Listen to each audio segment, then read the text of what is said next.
Анх одоо ажил авж байгаа нөгөө 1.4 сая 484 мянгаас эхэлж байгаа хүмүүстэр бол ямар нэгэн олон жилийн анги даалтын нэмэгдлүүд байхгүй болоод ирэхээр ингээд нөгөө цалин хэвэндээ тэрнээсээ нийгмийн дадлан шимтгэлээ төлөхөөр ингээд саяас доош ороод ирж байгаа. Тэгэхээр саяас доош орж ирж байгаа хүнд ялангуяа залуучууд дээр бол гэр бүлээд юу хэдийн зарцуулах хоол унд хувц сунар бол бүр ярилдаг болчиход. Тэгэхээр энэ бол нийгэм маш тулсан асуудал. Тэгэхээр энийг бол нэмэх нь бол зайлшгүй.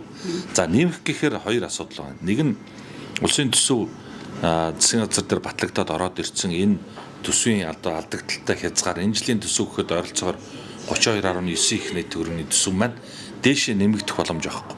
Дээрэс нь манай хууль тогтоомжийн дагуу энэ нийт төсвийн 24% хүртэлхийг нь бол урсгал зардалт буюу өөрөөр хэлбэл цалин цаван зарцуулж байгаа. Тэгэхээр энэ 24%-ийг бол нэмж болохгүй. Тэгэхээр юу хэлж ийн гэхээр цалин нэмхийн тулд одоо манайхан ярьдаг штэ нэг карманаас аваад нөгөө кармаар байгаа гэдэг шиг нэг зардлыг хасаад нөгөө зардлыг нэмэгдүүлэх болчиход байгаа. Тэгэхээр энэ бол хязгаарлагдмал нөгөө засгийн газрын өндөр хувиар нэмж чадахгүй гэдэг яг хоолойн дээр нь тулчаад байгаа учраас ийм ба.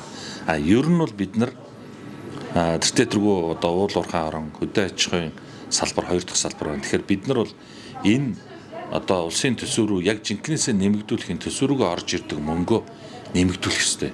Өөрөөр хэлбэл бид нар янз бүрийн томоохон төсөл хөтөлбөр явуулаад янз бүрийн бодлого явуулаад орлогоо нэмэгдүүлэх гэхээр тэн дээр одоо янз бүрийн хүмүүс одоо популист зүйл хийгээд боомлж гацаадаг улс төрчтөн ч гэсэн айгаад тэрнийхээ хүрээнд ороод шин бодлого юм явуулж чаддаггүй цалин нэмэгдүүлэх юм сайн бодлого явуулж чаддаггүй гин гай одоо яг ингээд гарч ирж байгаа. Тэгэхээр олон жил арга цааж явсаар байгаад өдийд хүрчихсэн. Энэ жилийн төсвийн хувьд бол одоо нэмэгдүүлэх хүчин чадал нь лимиттэй л болчихдог.